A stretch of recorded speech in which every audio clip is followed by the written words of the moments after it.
Ok, quiero preguntarles algo, pero quiero que sean completamente honestas y honestos con su respuesta. Ok, cuando huelen algo, ¿cierran los ojos? Lo digo porque tanto en cine como sobre todo en publicidad se nos ha vendido esta idea de que cuando olemos alguna cosa, una flor, el café, lo que sea, tendemos a cerrar los ojos como para oler mejor. Pero justo haciendo la investigación para este video me doy cuenta de que esto no es exactamente cierto. Pero lo explicamos más adelante. Hace unos días estuve de gira de teatro y en esta convivencia con mis compañeros uno de ellos nos compartía que de hecho nunca sueña, lo cual se nos hizo muy raro y entonces empezamos a preguntarle sobre cómo era su experiencia y eso derivó en empezar a hablar de nuestra manera de percibir la vida, ¿no? Y las particularidades de cada quien. De hecho hubo un momento en que la pregunta se volvió en: si tuvieras que elegir solo uno de tus sentidos, ¿cuál sería? Y entonces las respuestas variaban muchísimo dependiendo de la persona. Evidentemente, por ejemplo, había músicos que decían que su sentido más importante pues era el oído, o había fotógrafos que decían que su sentido más importante era la vista, y así respectivamente. Entonces estas respuestas luego nos llevaron a profundizar un poco más, algo así como cuando apenas te estás familiarizando con tu signo zodiacal y luego descubres que no es el único, sino que tienes que ascendente, que descendente, que luna menguante, que mercurio retrógrado, que todo esto, y entonces dices, entonces, ¿qué soy? Alguien explíqueme. Luego recuerdas que esa explicación no puede llegar nunca, ya que tus padres olvidaron tu hora de nacimiento. Bueno, pues de la misma manera nos dimos cuenta que no basta con elegir un solo sentido, porque justo los sentidos se complementan entre sí. Es decir, un poco que los medios de comunicación y Daredevil nos han hecho creer que si perdemos algunos de los sentidos, los otros se potencian, y aunque sí tiene su lado cierto, la realidad también es que los sentidos se complementan y se ayudan entre sí a ser mejores. Muy comunitarios se pusieron. Es por esto que cuando estás mormado, la comida no te sabe tan bien, porque no puedes olerla mientras la comes. O también como un timbre de voz de alguien cantando puede hacer que se te erice la piel, manifestando así tu sentido del tacto, por ejemplo. Y es por eso que les digo que esta convención de cerrar los ojos para oler mejor es inexacta, porque de hecho la vista también está conectada con el olfato, y entonces si tenemos una referencia visual de lo que estamos oliendo, paradójicamente lo olemos mejor. Por eso es que en esta lógica yo me preguntaría, ¿de dónde viene este código? Digo, al final de cuentas el cine, al nacer como un arte exclusivamente visual, tenía que encontrar los trucos para comunicarse al resto de los sentidos, pero únicamente a través de las imágenes, y eso nos hablaba un montón de la pericia del director. De hecho, hasta la fecha se sigue creyendo que una buena película es aquella que funciona a pesar de verse sin sonido, porque claro que con la llegada del audiovisual nos dieron un montón de cosas impresionantes en ese sentido, pero también varios directores, digamos que le flojearon, pues ya tenían ese recurso. Me refiero a que muchas veces se utiliza la música y los folies para complementar emociones y sensaciones que no se pudieron transmitir solamente con el uso de las imágenes. ¿Cómo comunicas a través de la vista una textura? ¿Qué hace calor? ¿Qué hace frío? ¿Cómo comunicas que hay mucho ruido en una película silente? ¿O cómo logras que el espectador saboree un plato de comida solo con verlo? Pues utilizando justamente estas conexiones que existen entre los sentidos. Y una de las cosas que me parecen más difíciles de lograr a nivel cinematográfico es justamente crear estas atmósferas visuales que sean tan exactas que incluso se puedan oler. En algunas películas lo hacen a través de literalmente una corriente de otro color al cual los personajes persiguen, o a través de texturas esporosas. Otras quizás lo logran con el color de la fotografía o la temperatura, o incluso hasta el tratamiento químico de la propia película. El chiste es encontrar los vínculos que conecten a través de la memoria sensorial los olores que están y que viven dentro de nuestro subconsciente, para que en el momento de ver una imagen nos evoque aquel recuerdo de un aroma, una fragancia o incluso un hedor, para volver a experimentarlos sin que estén literalmente ahí. La mente es muy poderosa, no hay que subestimarla. Y ya sé que va a parecer una fumadez, pero si vemos el proceso a la inversa, no nos va a parecer tan raro. Digo, no sé si les ha pasado, pero a mí sí que de pronto voy por la calle y huelo algún olor, alguna fragancia que me recuerda a algún lugar o a alguna persona e inmediatamente mi memoria y mi mente se transporta a ese lugar o a esa persona que evocó ese olor.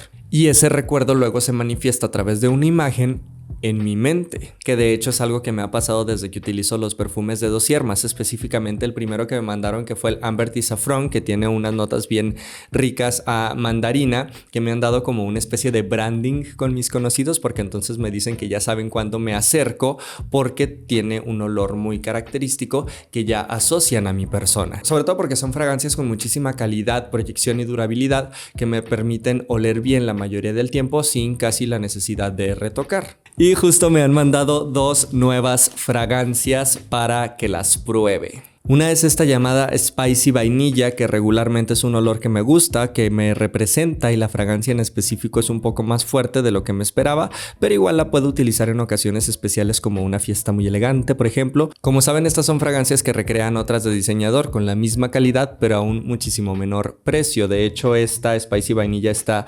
basada en Noah de Tom Ford, que ya es una fragancia que tenía muchísimas ganas de probar, y entonces me hace muy feliz porque me gustó bastante. También me mandaron esta llamada Floral Atreides, que está basada justo en el clásico Chanel número 5, y en ese sentido es un perfume muchísimo más femenino. Esta tiene notas de bergamota, jazmín, rosa de mayo. Es una fragancia igual muy fina, pero a la vez muy suave. Entonces, si quieren experimentar con estas fragancias, les recomiendo muchísimo que se metan a la página de Dossier para que vean su gran catálogo, porque la verdad es que no importa cuándo vean esto, siempre tienen un montón de promociones que pueden aprovechar, pero les recomiendo hacerlo ahora, pues tienen también mi código de descuento, que es en mi mente B5, con el cual obtendrán, además de las promociones que ya tienen en la página, un 5% de descuento en su próxima compra. Recordemos también que estos perfumes hechos en París no experimentan con animales, así que podemos estar tranquilos de que lograremos oler bien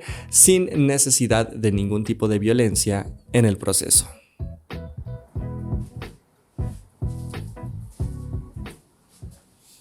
Una de las películas que justo...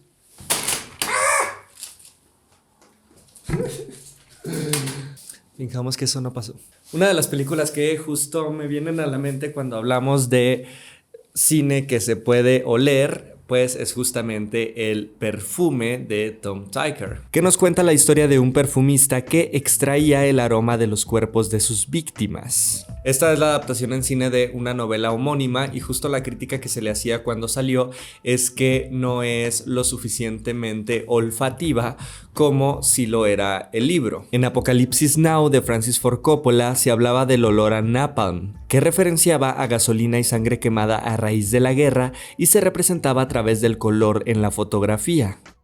Que bueno, al final de cuentas es uno de los mayores logros de esta película. Ahora, fuera de todas estas formas de representar el olor a través de la cinematografía, la realidad es que también las salas de cine han encontrado otras maneras de estimular el sentido del olfato.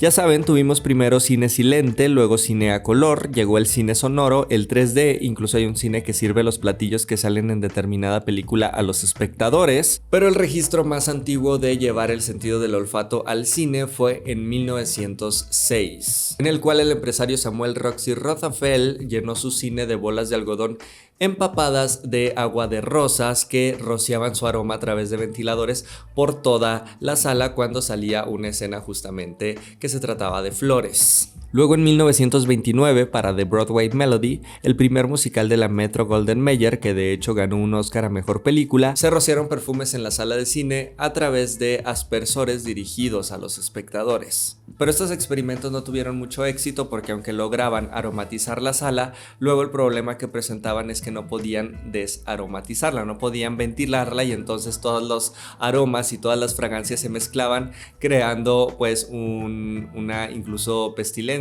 algo incómodo para los espectadores. De hecho, en 1940 Disney planeaba incluir esta técnica para fantasía, pero debido a estos problemas decidió declinar la idea. Muchos años después, en 1981, John Waters tuvo una idea más sencilla pero funcional para su película Poliéster, utilizando la técnica odorama, que básicamente era una tarjeta rascahuele con números que tenías que rascar y oler cuando se indicara en la pantalla. Esto le gustó a muchas personas porque lo consideraban una buena jiribilla, algo jocoso por ahí, pero a muchas otras no, considerando también que la protagonista de esta película era Divine, entonces ya se imaginarán las fragancias que esta tarjeta emitía. Por ejemplo, el 1 era rosas, el 2 era heces, el 3 pegamento, el 4 pizza, el 5 gasolina, el 6 mofeta, el 7 gas natural, el 8 olor a coche nuevo, el 9 zapatos sucios y el 10 ambientador. De hecho, se cuenta que el número 2 se tenía que oler cuando Divine se tiraba unas flatulencias debajo de la sábana.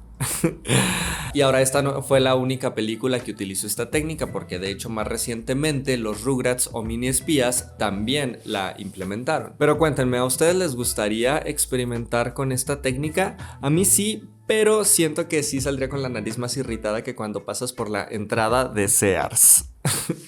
Y bueno, la cosa es que haciendo la investigación para este video también me di cuenta de cosas bien interesantes, como por ejemplo varios estudios que afirman que nuestro sudor y nuestra respiración también cambia de olor dependiendo de los estímulos que tengamos al ver una película. Este experimento se hizo midiendo los niveles de CO2 e isopreno en una sala de cine y cómo esta cambiaba dependiendo del género de la película. O también hubo otro que hizo la revista Science, que puso a mujeres a oler camisas sudadas de hombres y observar sus microreacciones faciales. Unas camisas estaban sudadas por ejercicio y otras estaban sudadas por miedo después de ver una película. Y lo curioso es que las que estaban sudadas por miedo provocaban en las chicas unas microexpresiones también de miedo. Estarán de acuerdo conmigo entonces que hacer estas distinciones o separaciones entre sentidos es por lo menos intelectualmente deshonesto, porque es todo lo contrario. En la medida en que entendamos que los sentidos se vinculan, podemos tener una mayor experiencia no solo artística, sino también de vida. Pero bueno, gente, gracias por ver este video hasta el final. Ya saben que si me quieren ayudar lo pueden hacer un montón compartiendo este video con sus amigos a través de sus redes sociales, también regalándome su like y bueno, suscribiéndose a este canal si es que no lo han hecho y activando la campanita para que les llegue una notificación cada que yo suba un nuevo video. Sin más que decir, yo los veo en el siguiente, ¿vale? Los quiero y